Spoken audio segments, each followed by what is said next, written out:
I'm a peer advisor, comm and journalism double major, and I'm doing the film studies certificate. I decided to have this event because I studied abroad last semester in Dublin, Ireland, and I was a nervous wreck before I went. I could not decide. I annoyed my friends so much because every day I'd be like, all right, I decide I'm going to go. And the next day I'd be like, I don't really know.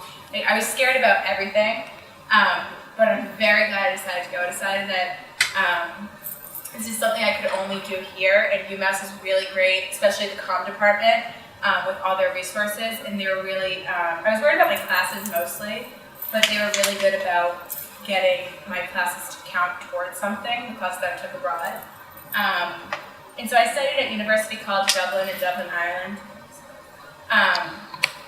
And I didn't know anybody that was going before I went. And I went to the IPO study abroad orientation, and I ended up meeting somebody who also was going there from UMass, and she ended up going with me, and now we're good friends. And I lived like 20 minutes outside of Dublin in an on-campus apartment with other Americans, and I was like, when I first got there, I didn't know what to do. I had kind of like a culture shock, which is weird because people spoke the same language.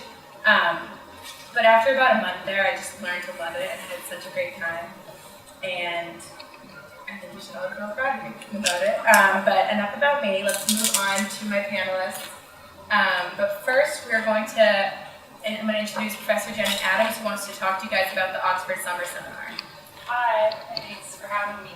I just want to double down on what you said. I think a lot of us who get involved with study abroad or post-college are people who actually went abroad at college, and it was the best decision I ever made. I moved to France when I was an undergraduate. So really, anything you can do to get abroad, do it.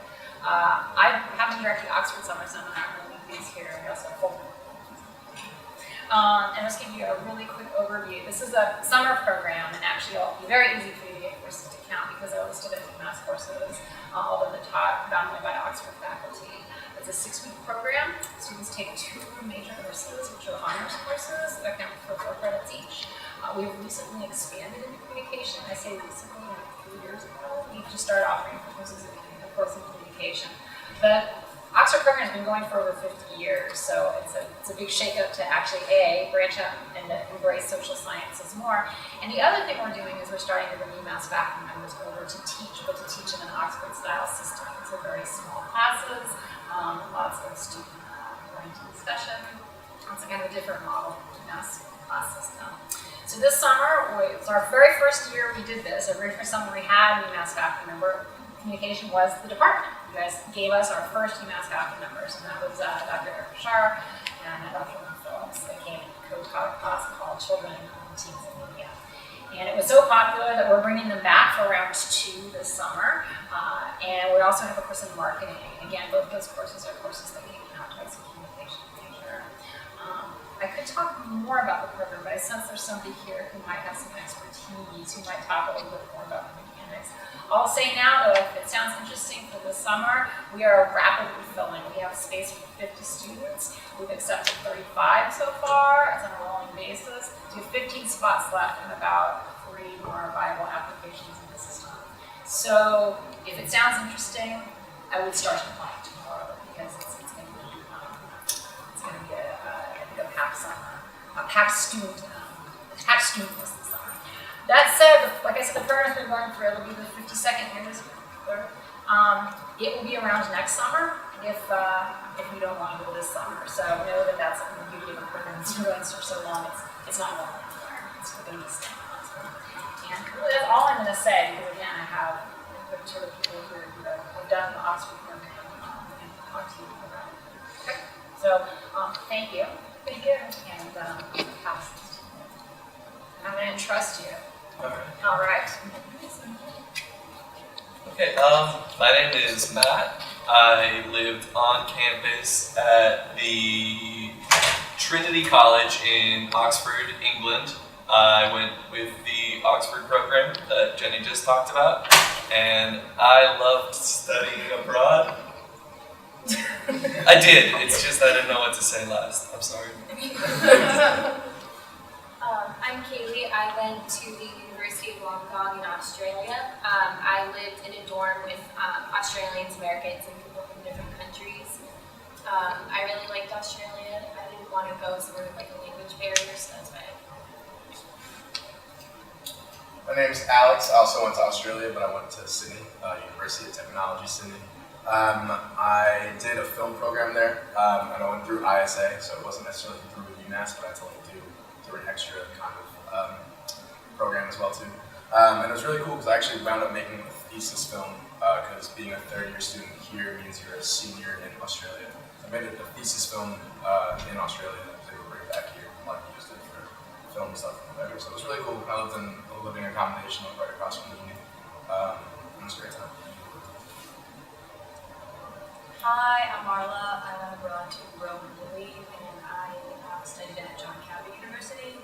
I went through API, which is kind of like through Umass in the IPA office, and I lived in an off-campus apartment. It was probably like a 10-minute walk from campus, but I really liked it. I lived with other students just from like around America that were studying with the same program. And it was kind of nice to have like your own little space and not necessarily be like right on campus where you are when you work for the rest class. So I am a non-student on the panel. My name is Emily Austinson. I'm the Education Abroad Advisor for our programs in France and Italy. And I also studied abroad, much like Professor Adams. The reason why a lot of us get into this field of work is we had an amazing transformative experience for our undergraduate careers. And that's why I do what I do.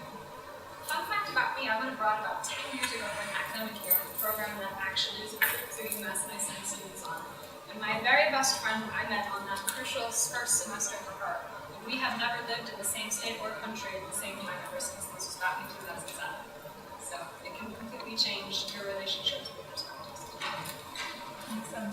All right, so now I'm going to ask some questions to the panel, and then I will turn it over to you guys if you have any questions. So my first question for you guys is, what kind of classes did you take abroad, and how did they count when you came back here? Whoever wants to. I took poli-sci and econ classes while I'm over there. I'm a comm major, but I'm also doing a poli-sci double major. I wouldn't have taken econ classes. I didn't read the course registry that well and accidentally took an econ class instead of a second poli-sci class.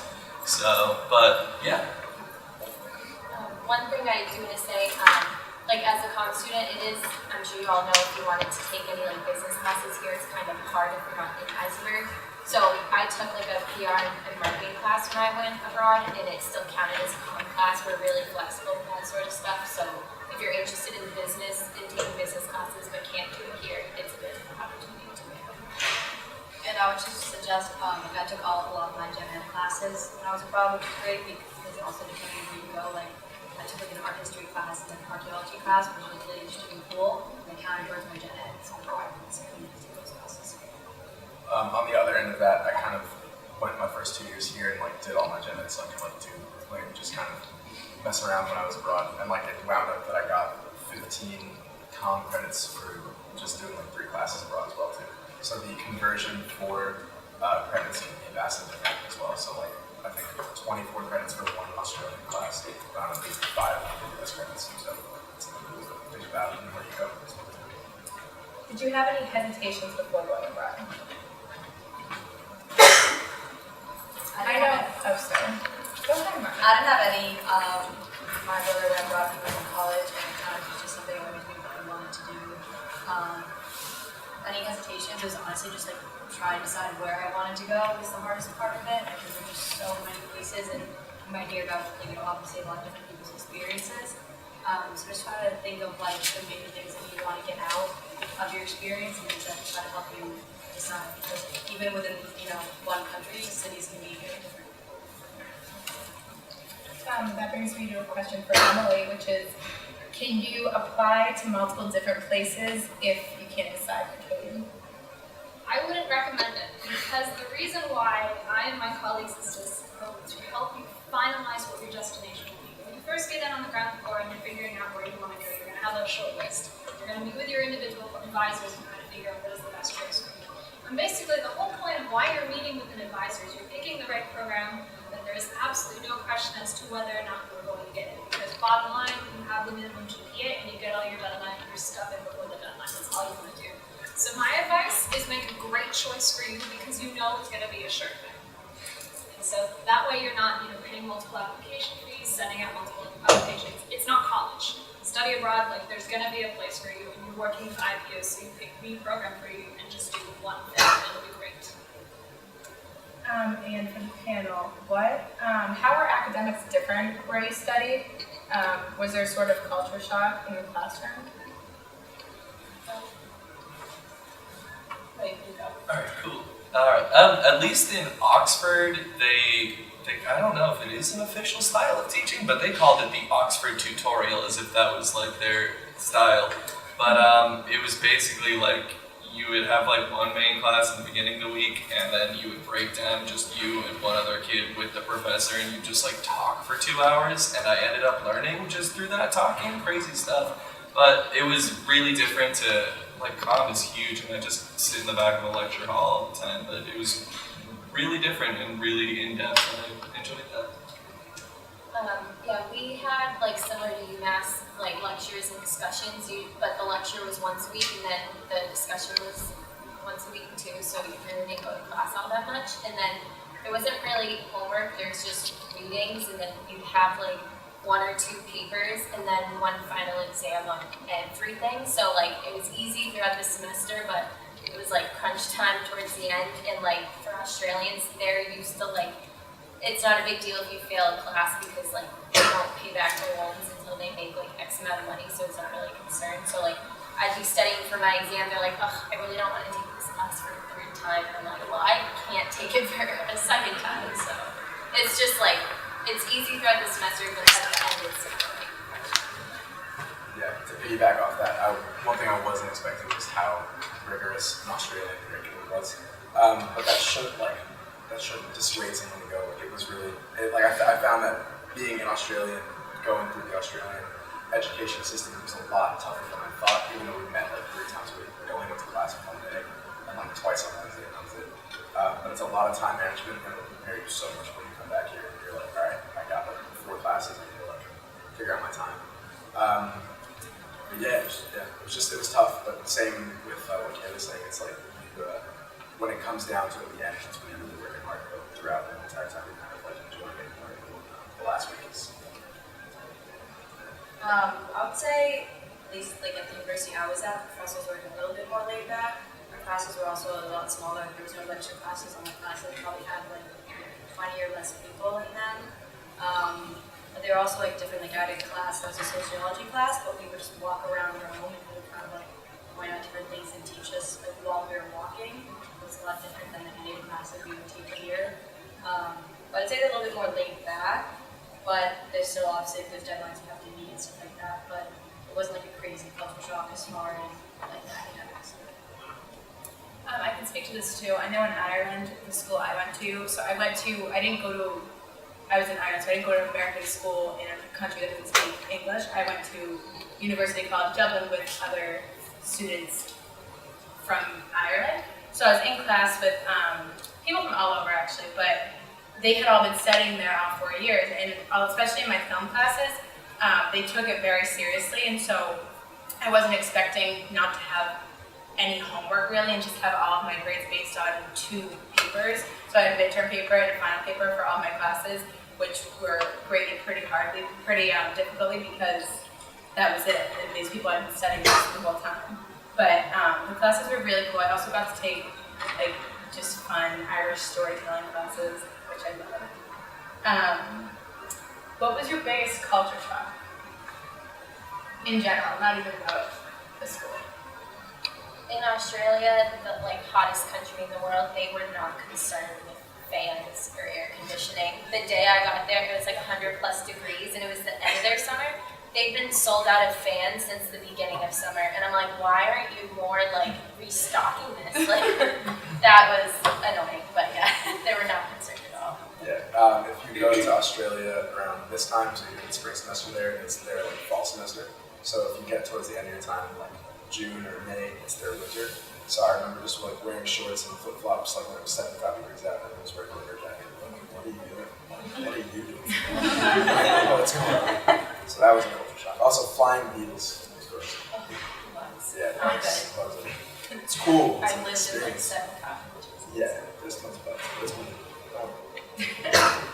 I had no bugs, but I was scared by bikes a lot. I feel like over here bikes are kind of like second-class citizens almost, but in Europe, like they have as much a right to hit you as any car does.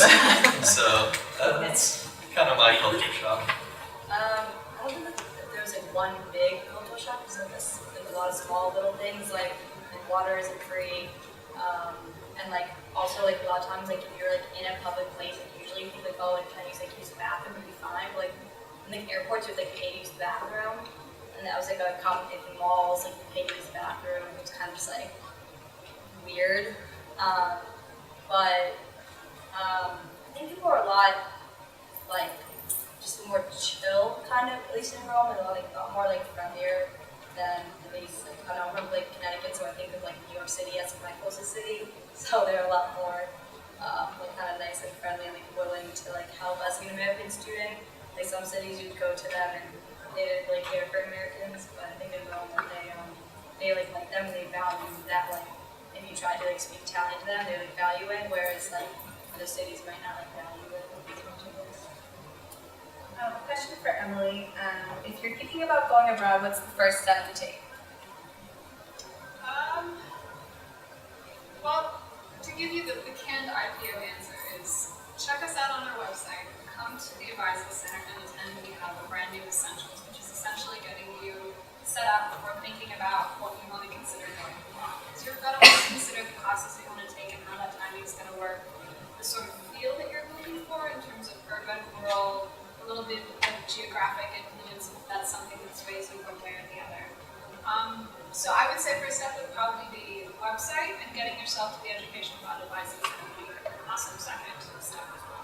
And plan early. It's never too early to start. You can start tomorrow or even tonight after this. My next question was how soon before should you plan? Yeah. Or should you start applying if you're planning to go? For the most part, think about one semester before you want to go abroad. If you're like, okay, I know I gotta get on this if I want to make it happen, that's kind of your general timeline. So if you're thinking about going abroad this summer, like come see us tomorrow. If you're thinking of going abroad in the fall, maybe come see us this week, next week, before midterms, that kind of an idea. But if you're thinking next spring, for instance, or beyond, come see us at the end of the semester if you're on the early side. But if you want to go abroad in the spring, come see us as soon as possible in September, just because a lot of people go abroad in the spring. Yeah, I was kind of late to the game. I was like decided last minute, and it was September, October, and I had to get all my materials in. So it's not impossible, but the sooner the better. Well, and to give you guys some statistics, we send about 1,200 students abroad a year, and that breakdown is pretty much like a 2/3, 1/3 with the spring semester. So to give you an idea of the caseload, and I'll just give you Italy for instance, I have 160 students that are currently abroad in Italy this semester. I think in the fall it was something closer to about 40. So that can give you the idea of the type of attention you'll get at IPO, because that'll be across advisors for the most part, and then also the attention of our peer staff. So if you want a little bit more, feeling like you have more time and more space to do, going abroad in the fall or the summer, the academic year, you feel like you have a little bit more attention versus going abroad in the spring. There's a lot more people trying to do what you're doing, and the staff, we just are trying to do with tight timelines and high volumes of students. So it can feel a little bit more of a pressure cooker that maybe you'd like to avoid as much as possible. For the panel, can you guys talk a little bit about the program you did and how, if you made any friends doing it or how you met people otherwise? Okay, so my program was 6 weeks in the summer, 2 classes. Yes, I made friends. All of the kids at the school were Umass kids. I didn't get it was in the summer, so we were the off season, but they did a really good job of taking us out to bars and forcing us to be friends, and eventually it wasn't organic in the beginning, but then it became organic, and I still hang out with a lot of the people, like Emma over there. Hi, Emma. But yeah, that was my program. I just did a UMass exchange, so I was pretty much on my own, because I know their current programs usually you fly to get other Americans, but when I landed, me and my friend were like on our own, like no program, so we just went and met friends by just going out. And our dorms, weren't just with Americans, so that made it easier. I made friends with Australians and stuff like that. So I did one of those third-party programs, and it was great, and it was also not so great. The program itself, the people that I had on it was really, really cool. Like, they were all awesome. We all lived together. We were all American, and we did like trips and whatnot. So they did a great job like taking us to excursions around Australia in the beginning of the semester before everything started, and during it as well too. But I didn't have as much exposure to Australian students as I wanted. So it was kind of on me to like go out in classes and like make sure that I had connections and like go out and meet everyone there. But it was just nice. Everything was set already in stone, like living accommodation and trips and whatnot, and excursions. It's like really cool places. We didn't have to like add on to our budget. So it's less than interest. Yes, like I said before, I went to API and I really liked that program. It was like from students all over America. It's probably around like 70 or 80 kids, and they like took us on like a few different excursions or weekend trips throughout the semester. I like 3, and it was nice because there were places in Italy. Like we went to Tuscany, Florence, Amalfi Coast. I think that was it, but it was nice because one, it was included on our tuition, so we didn't have to add on, and that was like food, hotel, everything. And it was a way for us to meet people in our programs. Like I made friends with the my roommates and like other people that was kind of like met like in school, but the program trips were a way to kind of like meet people that within the program that you might not have met otherwise. The school I went to was with kids from like all over Europe, like Americans, like Germans, like pretty much wherever. The same way we would go to school out of state and go to school out of the country.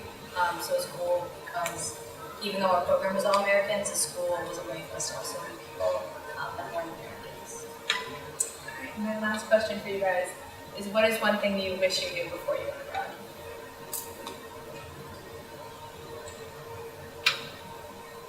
I'd say pack light.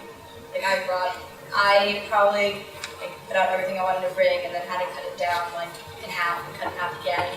Like most likely people will have the body close here, also because of the change of seasons, and you can't bring like when you first get there, depending when you go, it might be cold, but the time you meet it's really hot. And there's no way for you to bring like all your like warm and cold weather clothing. So I'd say like you don't necessarily need to bring a lot, so you're probably gonna have to buy stuff there. I would also say, like, this is kind of cliche, but it is really true. It's kind of just a thing that I wish I told myself before I went. It's like, do something that you want to do back at home, like, differently, like, every single day. And, like, it doesn't have to be big, but, like, just going to places or, like, exploring a city, whatnot, like, your city that you go to, like, do something different that you wouldn't do back here before at home, like, every single day. And write it down, like, write it down. That was a big thing that, like, when I came back home, I kind of, like, forgot what I did. Like, I do pictures, but, like, take a journal. Like write down what you did, because when you go back home, you're gonna be like, yo, this was the coolest like 3 months, 4 months, 5 months of my life. It's so sick. For me, I just wish I knew more about my area. Because first day I got there was rough. Because one, they were out of fans, but also like I'm still not happy with them. But I didn't know like what time the buses stopped and stuff, and I didn't know that like the mall closes earlier.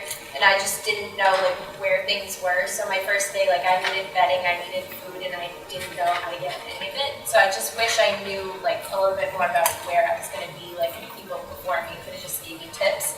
I know some people who are going there now because they've been texting me a lot about where they're going, and I'm like, make sure you know this. So just not my area. I'd say I wish I knew another language before going. I got into some mishaps and like, we would go traveling in like Amsterdam or Paris, and I was just like I didn't know anything, and I would kind of just have to smile and like hope they glean from my smile. But I almost got arrested in the Paris metro, so it just wasn't good. So learn another language. And don't get arrested. Don't get arrested. They would have thrown me in a Bastille. Jean Valjean. So one more question for Emily, and then I'm going to turn it over to you guys if you have any questions. What kinds of scholarships are available, and how can students find them? Lots are available. So I know there's some really great information in your packet, and I would highly encourage you all to read that because that is an excellent job. So to find the scholarships, there's actually brand new this semester, we have a Common App for all of the scholarships. So that'll be something that when you guys are wanting to go abroad, that'll be something that you can apply for. It'll be eligible for all of our different programs, which is great. SBS also has a fantastic scholarship for you as well. This is all listed on our website, and you can also consult SBS too. There are also lots of program-specific scholarships. So you've heard a lot of these guys talk about third-party program providers. Those are businesses that will facilitate your abroad experiences. They will also have their own sets of scholarships found on their web pages too. There's also some external ones. If you have a Pell Grant, which is a type of financial aid, there's a national one called the Gilman. If you're going to different regions, there are other scholarships too. Basically, again, go to our website, but once you're in the process of getting your program application, also have a conversation with your advisor about different scholarship opportunities, because you'll have a certain amount of opportunities available to you as a comm student at Umass, but also other ones that are very program specific for you as well. And one other thing, since the fall is less competitive, like Emily said, that means scholarships are also less competitive, so they're somewhat easier to get successful. Okay, does anyone have any questions for the panel? Don't be shy. What made you choose to go abroad? I would say after 2.5 years at Umass, it's awesome, you love it, but it gets to be a little repetitive. Sometimes I would be abroad and I felt a little bit of FOMO, and then as soon as I came back, my friends were like, yeah, no, it was the same spring semester that happens every year. And I just think that you grow so much as a person. You just kind of experience culture and just experience what's beyond kind of our little community, and it's just cool to be able to travel Europe or wherever you go and just kind of learn about how other people live in other areas and kind of learn how it's different, but then also how it's similar, and just a very eye-opening experience. And I don't know, I chose to go abroad because I wanted to experience something different than kind of what we experience every year. For me, it was, I'm never going to be able to go live somewhere for 4 months and actually live there, not just go on vacation there. So, Yeah, great. So I just go off of that. It's really hard once you graduate. I mean, yeah, a lot of people may go on a short trip, a week or two after you graduate, but it's really hard to find a solid amount of time where you can afford to be traveling for 3-4 months. Once you graduate, it's a lot harder to find that time. I also just felt like I wanted to go somewhere and create something and bring it back. And just being very far out, I don't know if it relates to you, but it just felt very creative and very out of your element.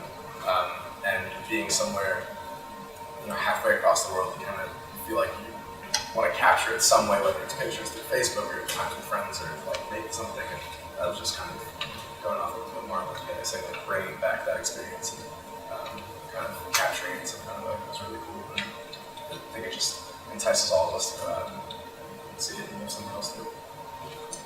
I know my big hesitation before I went abroad was that I'm obsessed with Umass. I love it here, and I didn't want to leave it for a semester. I didn't want to leave my friends. I didn't want them to have fun here without me doing all of our normal traditions. But then I went and I was like, I'm having so much fun here. It really is an experience that you will only experience if you take a leap into it. I'm so glad I went. And I was the most indecisive person about it before I went, and it was probably the best thing I've made. Any other questions for now? How much money would you suggest saving for one time plan? I think it depends on where you go. I mean, do you mean the entire semester? Yeah.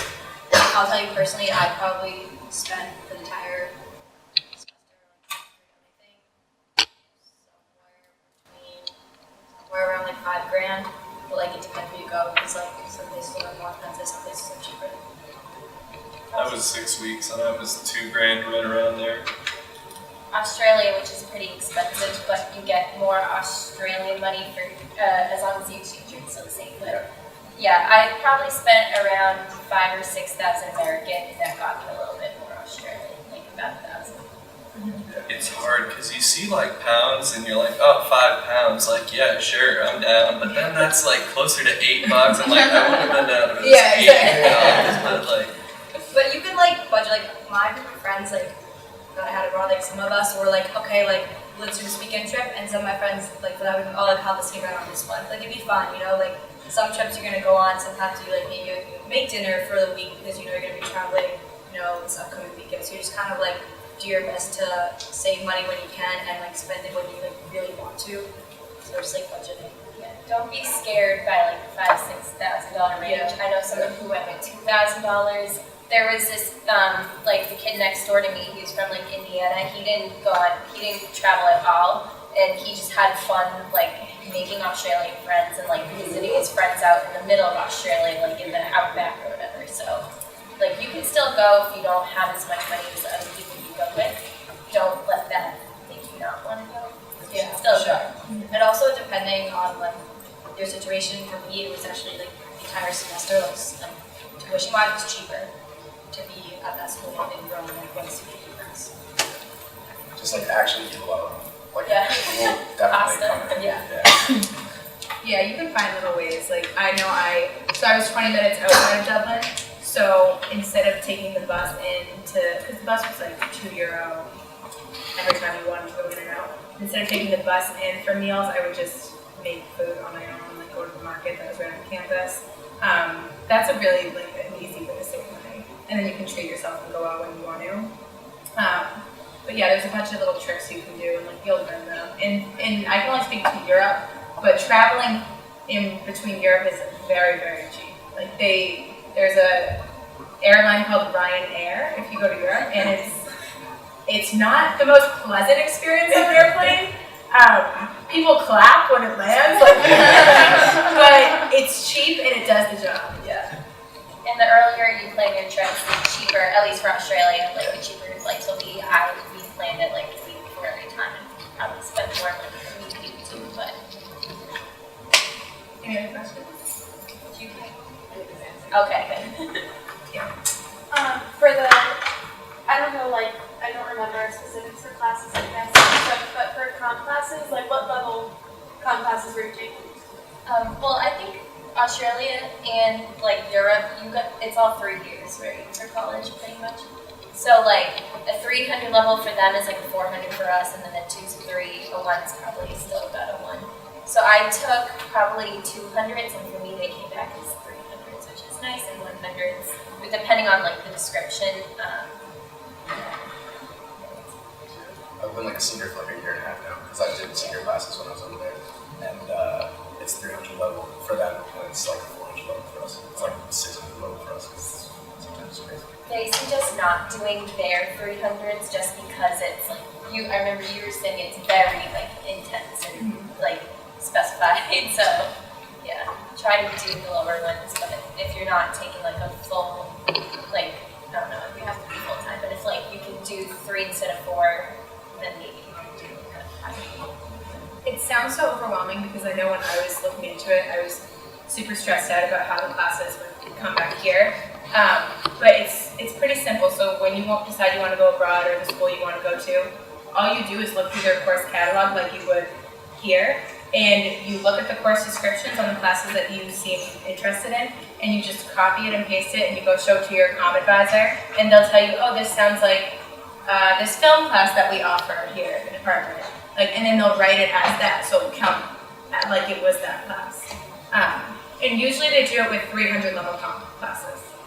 So if you're planning ahead, and you want to go abroad, I would get your 400s out of the way and 200s, and leave room for 300s because those are the ones that usually fit when you're abroad.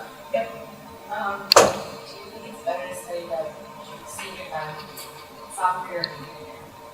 I would have gone sophomore year just because I knew I was going to be living off campus, and I had 9 girls in my house, and I knew like some of them were going to go abroad too, and not everybody wanted a bunch of randoms in our house, so I didn't even want to deal with getting a subletter or having to pay for my apartment. It's a lot easier the less people you have in your house. I just have a lot of people to deal with, but and plus like I kind of saved money off not having to pay Umass room and board for 1 semester because I paid Australia directly, in the sense like I ended up paying less American for housing than Umass housing. So that's just the reason why I went sophomore year.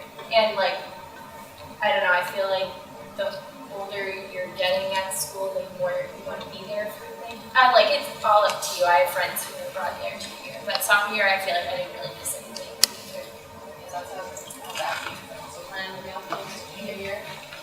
It's just a sublet thing. It's kind of stressful, but I am listening to the same money if you see about it on the semester. But it's up to you. Plenty of people, like, I'm sure you're in your class Facebook pages, everybody's saying, oh, I need a sublet, like it's easy. But Yeah, I also actually found it particularly difficult to transition back here this past semester because it was just like senior year and like, there's a lot going on. There's a lot of pressures to like figure out jobs and grad school and whatnot. And you just come back to this massive adventure. Like I was gone for 9 months, so coming back was just what is happening. So I think, I could imagine going abroad sophomore year transition would be smoother as well too. But that's not to dissuade anyone trying to go junior year as well, because it is like it's just such a massive experience. And once you get over the hump of coming back as well, it's like everything's cool. Like you're back, like right where you were. But it was definitely, like I won't lie, it was very difficult for me the first like month being back here. It was really tough. that's the other thing, internships and stuff. Like Australia, you kind of come back kind of late, like mid-June, so like I couldn't do an internship that summer. But Europe, I think you come back like April or May, so like it just depends. I'm a peer advisor now. I had to do a Skype interview to like apply for it and everything. So like some jobs are willing to do Skype stuff, but like if you're looking for internships, just see when you're coming back for whatever program you choose to make sure you do something in the summer. To put that in perspective, I came back on June 11th and my job started June 12th at 9 o'clock in the morning. So I like flew like 24 hours from, it was awful. But yeah, internships will definitely look in, like if you're junior year and like going to senior year, you want to get something internship is one thing. I went second semester of my junior year, and I really liked going, but it was hard because I had the first 2.5 years to kind of form strong friendships, so it's hard to leave them. But then you come back, it makes coming back for senior year like that much more exciting.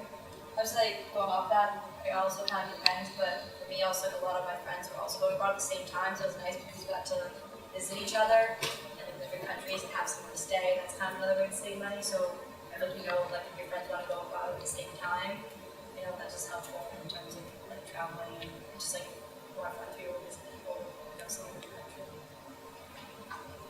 Would you recommend saving your gen eds? I'll speak to that. I took my gen eds abroad. Personally, I was happy to do that because, not to say anything bad about the gen eds here, but they didn't necessarily like interest me. They weren't the kind of classes I wanted to take here. Like learning about culture at Umass, and you're like, okay, like, I'd sit in a classroom and I'd be taught culture. Like in Italy, living in Rome, like taking my gen eds, like I wasn't just being taught culture of my field trip. I literally went on field trips to the Vatican. And it was really cool to be able to like take my gen eds and actually see the culture like firsthand. So it kind of, and then it depends where you're going and like what gen eds you have left. But I literally took like an art history class, an archaeology class, an Italian class, and like Chinese like language, and then a sociology class. And it was just like awesome to be able to take my gen eds and like I said, just like learning in person, not just through textbook. Yeah, I did like agenda ed and global ed and then 2 comm. I just thought it was like kind of beneficial to like learn about comm in another country just to see how they learn about it. And also, as I mentioned before, I got to take like a marketing or PR class, so I got to like do something different that I wouldn't be able to do here. So like it's nice because I guess they're like easy classes, but like it's still cool to take other classes too. I don't remember the exact combination of what it was I took, but it was like gen ed / global eds that I took here. Global eds are definitely good to take abroad. It makes a lot of sense too. The Global Ed Office and 128 Thompson is really good Yeah. about looking at the course catalog of the school you're going to and helping you find global eds that would count for them. Yes, I took Italian, but it was on the whatever Southern European like track or whatever it was. But I took an Australian class, and they just changed me to like independent for my declared thing, and it counted towards my global ed. So They're really good about it. It's also dependent on what you want to do. When I was a sophomore, I knew that I wanted to go somewhere else and like make a movie. So it was like I knew that I wanted to finish all my gen eds first when I was here, just so I had that route to play when I went abroad. I like kind of found a specialized program. So if that's like if you want to do something like concrete to where you want to go, like definitely look into that as well. I did suffer like a boring genetics like here, so that was definitely part of it. Any questions? All right. Well, thank you guys so much for coming. Make sure you like the comm. What is it again? Go to the communication department Facebook page and like the page, and then go over to the group tab and join our peer advising page so you guys can get up to date undergrad information. And thank you to my panel. You guys are awesome.